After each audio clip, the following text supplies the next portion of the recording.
Baik, bismillahirrahmanirrahim. Kita akan mulai lagi pada video pembahasan mengenai akuntansi keuangan menengah 2 untuk chapter investasi ya. Nah, pada video kali ini saya akan jelaskan mengenai yang ini ya, yang apabila dia portofolio sekuritas tunggal tetapi kondisi 2 ya. Kalau yang video sebelumnya adalah kondisi pertama. Nah, sekarang kondisi kedua ya, harga transaksi tidak sama dengan nilai wajar investasi.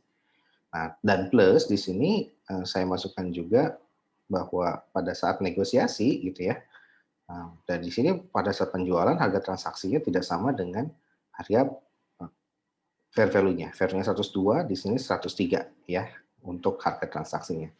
Dan juga di sini ada biaya transaksi saya masukkan ya, sebesar 1.000 gitu. Nah, gimana dampaknya? Kita lihat, berarti kita baca dulu, soalnya. Pada tanggal 1 Januari PT GOM membeli obligasi, nah, 100.000 nilai nominal, 10% dia ke coupon rate, kemudian seharga 103.956. Obligasi jatuh tempo 1 Januari 2024 ya, seperti ini. Nah, ini berarti 5 tahun, soal yang sama dengan soal yang sebelumnya ya, kurang lebih. 9%, kemudian ini semi annual. Kemudian nah, perbedaannya kalau yang soal sebelumnya itu dia tidak ada biaya transaksi, kalau ini ada biaya transaksi ya. Nah, kalau soal sebelumnya pada saat penjualan dia dijual dengan harga 102 gitu ya. Kalau sekarang tidak, harga 102 tapi negosiasi, setelah dinego-nego ternyata harganya lebih tinggi gitu ya. Nah, seperti itu.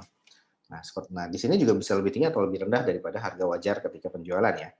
Nah, kebetulan di contoh ini di-setting lebih tinggi harga ketika jualnya, lebih tinggi dari si fair value-nya ya, ada selisih sebesar 1.000 ya. Nah, seperti itu. Nah, sekarang gimana cara mengerjakannya? Nah, fair value per 31 Desember adalah 104.000 ya. Nah, jadi dari sini kita tahu soalnya kurang lebih soal yang sama dengan video sebelumnya. Kemudian ada biaya broker sebesar 1.000 ya, seperti itu. Nah, kemudian pada saat penjualan pun tidak sama harga jual 102 tapi harga yang diperolehnya malah lebih gede, berarti untung nih ya. Seperti itu. Nah, gimana cara kita melakukan jurnal? Yang pertama, langkah pertama adalah seperti biasa, kita hitung dulu present value-nya, cuman karena di sini sudah diketahui ya, jadi ya langsung aja. Ya, tapi kalau misalkan nanti tidak diketahui, maka kita harus hitung present value per tanggal, tanggal berapa? Per tanggal 1 Januari ya. Nah, di sini saldo fair value adjustment pada saat tanggal 1 Januari 2021 ya, itu 22 dan di sisi kredit. Sama dengan soal yang ini ya, soal yang sebelumnya yang ini ya. Oke, nah sekarang ya langkah pertama adalah seperti tadi ya, hitung dulu berapa fair value-nya ya pada saat tanggal pembelian. Nah, kita hitung dulu nih, harganya adalah 103.956 ini nih, ini ya, ini sudah ada. Saya tandain, nah merah nih ya. Tetapi ada transaction cost, yaitu 1.000. Nah, ingat 1.000 itu kembali ke hukum yang ini ya, bahwa ketika ada transaction cost gitu ya, maka harga tidak sama dengan harga transaksi, maka selisih antara harga transaksi. Oh, ini sorry, ini pada saat penjualan ya. Pada saat kita pembelian, maka ketika ada biaya transaksi ya, maka itu kita bebankan ya. Kita anggap sebagai mana ya? Oke. Nah, ini ya dikapitalisasi ya. Kembali ke pengukuran awal aset keuangan, ke video yang tentang akuntansi aset keuangan ya. Bahwa non FVTPL dan ini adalah FVOC ya, berarti non FVTPL. Nah, maka dia biaya transaksi dikapitalisasi. Nah, kalau gitu kita kembali ke sini 1.000 ini kita tambahin kepada si price dari 103.956 ya. Berapa? Tinggal ditambah dengan 1.000. Hasilnya adalah 104.956 ya. Nah, dari sini kita bisa menghitung rate barunya berapa ya. Kita hitung rate barunya dengan rumus rate ya. Dapatlah angka 4,38% ya. Nah, dari mana rumus rate? Nah, tinggal kalian masukkan aja rumus rate ya. Apa namanya? Di sini adalah N-nya adalah 5, ya 10 karena semi annual. PMT-nya 5.000, principal-nya ya, present value-nya adalah minus 1.000. Kemudian uh, sorry, ini yang future value ya. PMT-nya adalah 5.000, kemudian si apa namanya? Si ini PMT ya yang 5.000, kemudian P21 yang ini ya. Present value-nya, future value-nya adalah 100.000 ya. Seperti itu. Nah, minus 100.000 ya. Kemudian apa? Kemudian ya udah tipenya adalah 0 sejak akhir periode dan kita tinggal guessnya adalah 0. Dimasukkan hasilnya adalah 4,38%. Nah, dari sini kita bisa hitung berarti untuk mengamortisasi 104 menjadi 100.000 di akhir periode ke-10 kita membutuhkan rate 4,38%. Ya, berarti ini lebih kecil daripada rate yang 4,5% ini market rate awalnya ya. Ya sudah, kita langsung masuk aja ke tabel, dapatlah 104 di sini, kita tarik ke bawah, hasilnya harus 100.000 ya. Dan di sini kita lakukan jurnal seperti biasa, jurnal pembelian, kemudian jurnal restatement untuk yang bunga pertama gitu ya, restatement untuk carrying value di tahun 2019 untuk yang bunga kedua, periode kedua gitu ya. Nah, dapatlah seperti ini, debt investment pada cash sebesar 104.956. Nah, di sini saya langsung jadikan satu ya. Jadi debt investment-nya sudah 104.000, berarti sudah ditambah dengan biaya transaksi. Ya, seperti itu.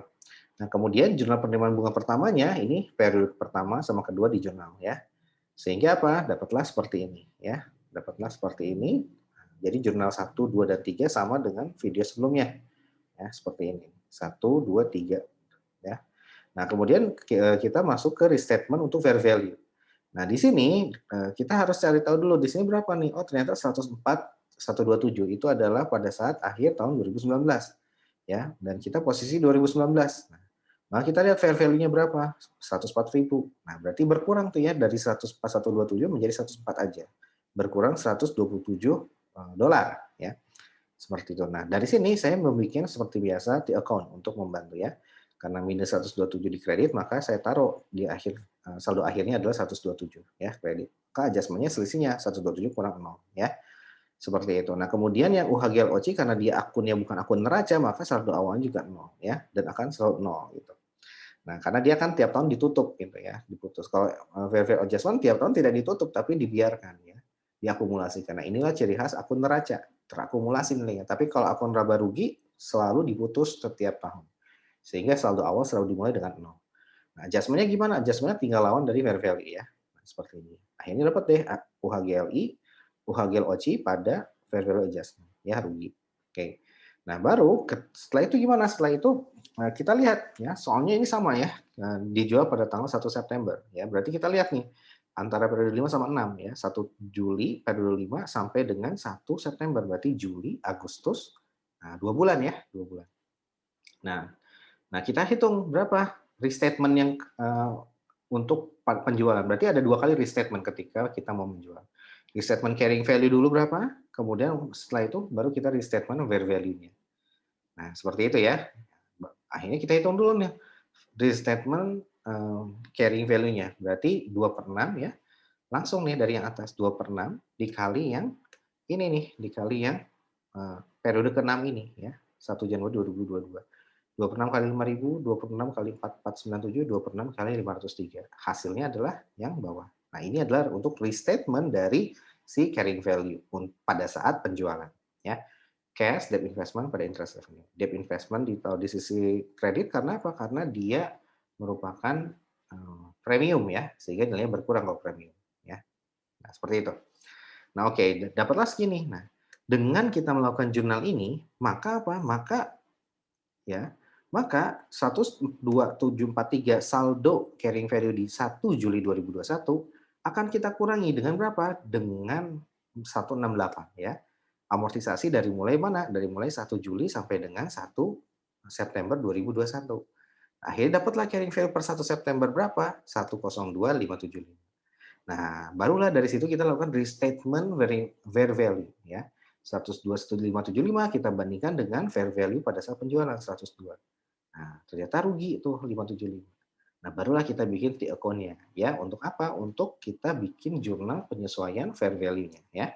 Nah, jadi ketika dijual restatement dulu carrying value-nya, baru setelah itu di restatement juga ke fair value-nya ya. Diulangi lagi proses di tahun sebelumnya ya. Kalau tahun sebelumnya kan biasanya tiap tahun melakukan restatement carrying value sama restatement dari fair value. Nah, ketika mau jual langsung diulangi lagi ya. Cuman bedanya adalah kalau ketika jual kalian tinggal memasukkan unsur fractions-nya ya. Dari periode terakhir which is ini 1 Juli sampai dengan periode yang penjualannya ya 1 September. Jaraknya adalah 2 bulan. Nah, dapatlah segini ya. Nah, dari sini diketahui bahwa kita harus wajib bikin di account ya. Nah, kita tahu tuh berapa berarti langsung 575 kita taruh di saldo akhir kredit ya. awalnya kan dapat dari soal 22, berarti selisihnya 53. Nah, inilah yang dijadikan adjustment. Pasangannya apa? Pasangannya adalah UHGLOC, ya. Oke, UHGLOC berarti di debit, ya. Berarti langsung UHGLOC pada fair value adjustment 553, ya. Nah, seperti itu. Nah, baru ini kan sudah dilakukan restatement untuk fair value. Nah, baru bisa kita bikin jurnal penjualannya. Jurnal penjualannya berarti berapa? Cash-nya 103. Nah, ini 103 berdasarkan ini ya. Nah, soalnya karena kan fair value-nya adalah 102. Akan tetapi harga negosiasinya 103. Gitu ya. Nah, maka selisih 1000-nya itu masuk ke gain, ya. Ya, berarti kita cash terima 103, fair value adjustment-nya kita hapus saldonya, saldo di kredit, berarti kita hapus ditaruh di debit, ya. Nah, seperti itu. Jadi dapatlah debitnya 575, baru kita hapus saldo debt investment-nya. Saldo akhirnya berupa carrying value per tanggal 1 September sama dengan 102.575, ya. Nah, udah deh dapat hasilnya sekian. Selisihnya itulah gain on sale, ya. Nah, kalau di contoh sebelumnya ini adalah 102 ya, 102.000.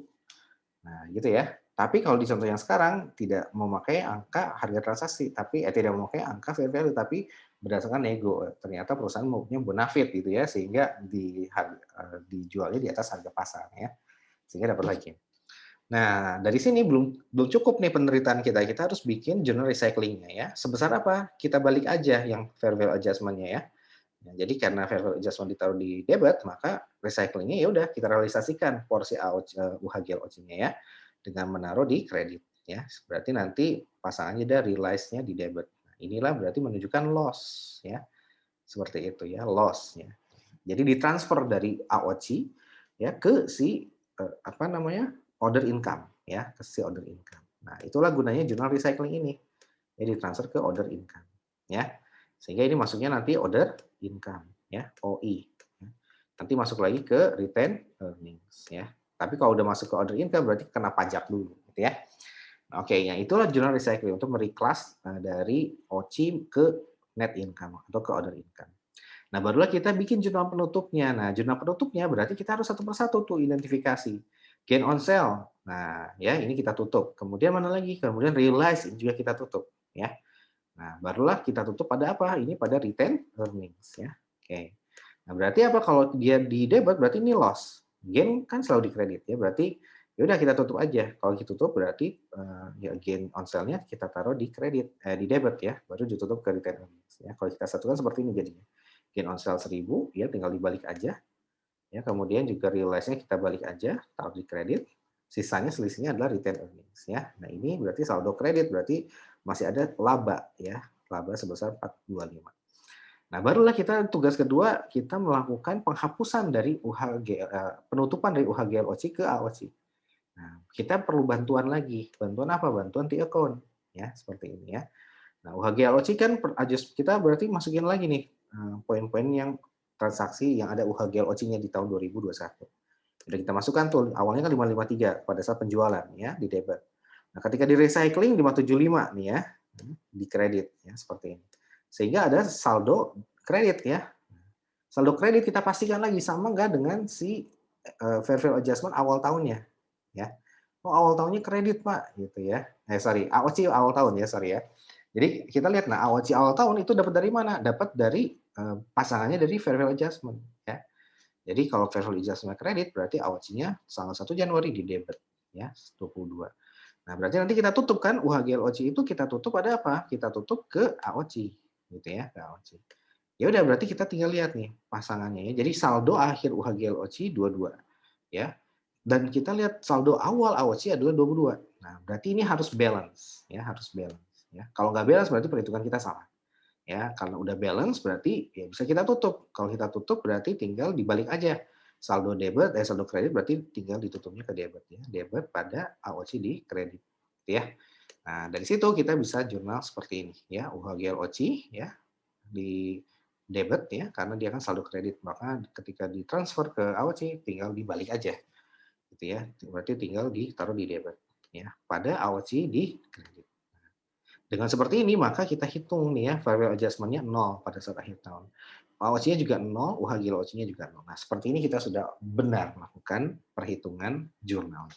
Ya, seperti itu. Itu kuncinya. Jadi kalian harus bikin account untuk memastikan bahwa ketika UHG saldo akhir UHG LOC itu harus sama dengan saldo awal AOC-nya.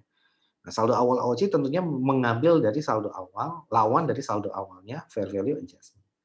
Nah, jadi harus seperti ini ya kaitannya ya. Jadi harus mulai dari sini dulu saldo kredit, kemudian kita state AOC-nya di debit. Ya, kemudian di sini kita lihat saldo akhirnya berapa ya. Oh, ternyata sama ya. Kalau udah sama ya tinggal di closing aja ya, seperti itu. Nah, seperti itu ya. Jadi cara melakukan cross check-nya apakah jurnal kalian sudah betul atau tidak ya. Oke, itu aja yang bisa saya sampaikan terkait soal mengenai investasi tunggal lintas tahun dan harga jual tidak sama dengan nilai wajar. Kita akan bahas pada video selanjutnya adalah tentang portofolio. Terima kasih.